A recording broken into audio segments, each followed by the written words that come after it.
Hi, this video is about how to use column as wall.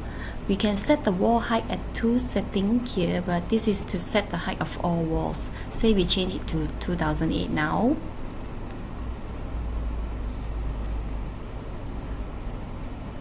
Okay, now I change back to 3000. Okay, but it's for all the wall. Okay, now let's go back to 2D. When we click on one wall to edit, we can only edit the wall thickness. A lot of users ask about how to set a wall with different wall height. So the solution is to use the column here.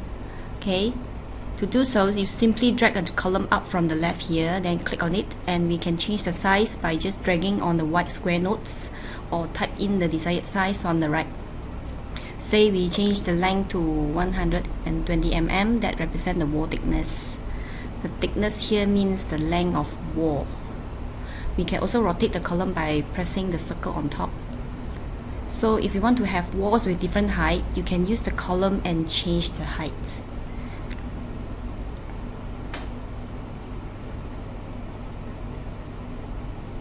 Okay, we change the height here.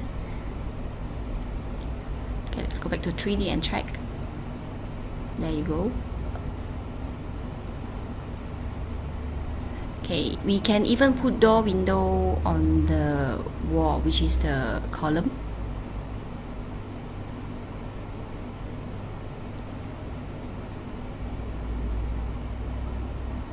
Okay, that's all for now, and thank you for watching.